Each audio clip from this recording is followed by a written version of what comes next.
Bom, continuando, galera. Então é o seguinte, preparação para intubação. Então a gente tem a preparação em duas partes. Primeira parte, vamos localizar aqui, ó.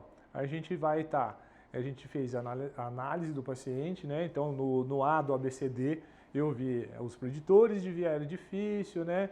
Eu analisei a anatomia, a fisiologia do paciente, né? Como que ele está, todos os sinais, todas as alterações fisiológicas. Eu analisei o contexto e agora eu vou para os dispositivos. Então existem os dispositivos básicos que toda intubação requer e os dispositivos extras que, dependendo da situação, da minha análise, eu vou ter que acionar, eu vou ter que pedir. Então vamos lá.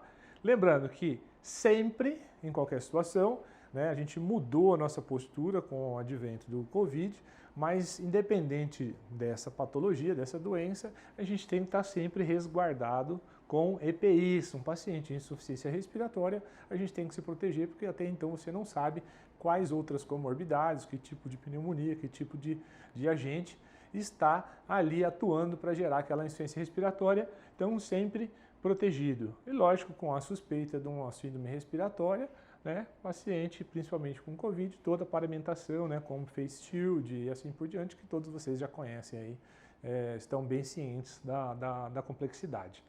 Bom, além da paramentação, tem os materiais básicos, né? Então, em toda situação de intubação, o que eu vou precisar? Eu preciso de um tubo, né? Então, eu preciso de um guia para esse tubo, né? Mesmo que eu intube ou não com guia, eu preciso ter ele disponível, preparado.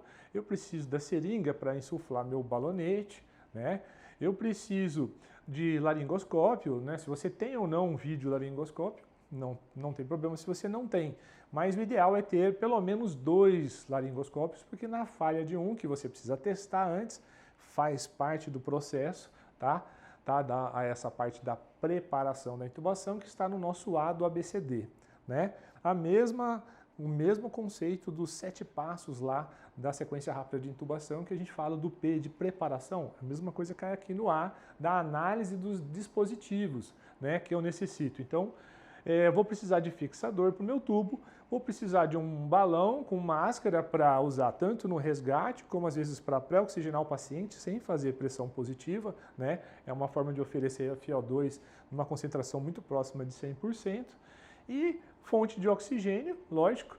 E não mais importante do que o famoso laringoscópio, que é considerado o ator principal, a gente tem um ator coadjuvante, mas que é tratado como um figurante. Quem? O aspirador. O aspirador precisa ser testado, ligado e preparado. Não pode, no seu passo a passo, você se deparar com uma laringoscopia, vai preparar para ver as vias aéreas, quando você procura a epiglote para fazer a sua intubação, o que tem lá? Secreção. Secreção, secreção, secreção. O que você descobre?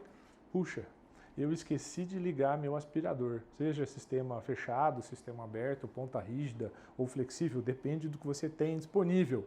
Mas você não pode deixar de ligar o aspirador. Seja portátil na ambulância que você tem, do atendimento pré-hospitalar, você precisa do aspirador. Ele é um passo fundamental dos materiais e dispositivos na sua preparação. E lembrar também do medidor da pressão do cuff, tá? O cufômetro. Então, é apelidado como cufômetro. Ele é muito importante porque a pressão do cuff você precisa deixar de certa forma em que ela não aumente demais a pressão na traqueia e nem de menos para evitar a broncoaspiração. Bom, aqui um vídeo que eu mostro para vocês, tá?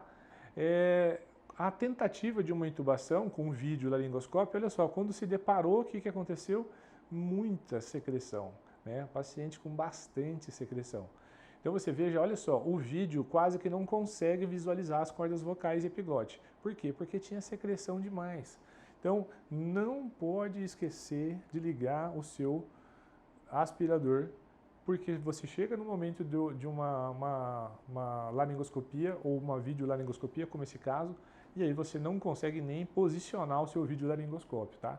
Então isso aqui é de uma intubação real, mostrando a grande dificuldade com a ausência de preparação do aspirador, seja ele o dispositivo que você tiver, ponta rígida, flexível, né? E quando há suspeita de uma síndrome infecciosa, como o Covid, tem que ter um sistema fechado. Bom, aqui já a visualização pelo vídeo usando a aspiração, tá? Então você aspirou a secreção, pronto. O vídeo né, a lâmina lá onde está a ponta, o orifício final, né, que consegue ver pela fibra ótica a imagem lá de que você está fazendo a laringoscopia, conseguiu ficar livre daquele tanto de líquido. Então, não se esqueçam de fazer isso, tá? Faz uma diferença enorme preparar o seu material e deixar prontinho, principalmente não esquecendo de ligar o seu aspirador, tá? Então, ó, o paciente muito secretivo, né? Então já foi realizado a aspiração, então você tem uma chance menor de errar o procedimento e conseguir visualizar de forma correta, tá? Que é um procedimento de intubação real, filmado, tá? No paciente real, em situação de emergência. Então, você consegue intubar visualizando, fazendo o quê? A preparação adequada. Segue o passo a passo que você não vai errar, tá bom? Então, vamos lá. Com isso, né, se abre uma janela para a gente, tanto dos materiais, né, de complexidade simples, aqueles que você precisa ter sempre, como aqueles que você vai precisar para dar um suporte maior. Então, vamos lá. Materiais adicionais. Eu preciso ter drogas sedativas, indutoras, relaxantes, analgésicos, né? De acordo com cada situação, preciso ter um carrinho, né, de parada cardiorrespiratória montado, pronto. Porque se o paciente evoluir por uma descompensação, uma parada cardiorrespiratória, que pode acontecer, eu já estou pronto. Drogas ressuscitadoras, né? Então deixar lá pronto, né? Ou a minha epinefrina, ou deixar minhas drogas montadas, preparadas, tá? Suporte para via aérea difícil, então eu me deparei, ou eu estou prevendo uma VAD, eu preciso ter os dispositivos extraglóticos, kits cirúrgicos e assim por diante. E aí essa janela se abre para que a gente possa discutir então esse tema. Então o próximo tema, no próximo vídeo, vai falar sobre os dispositivos auxiliares para uma situação de via aérea difícil. Muito importante esse vídeo, não deixe de assistir.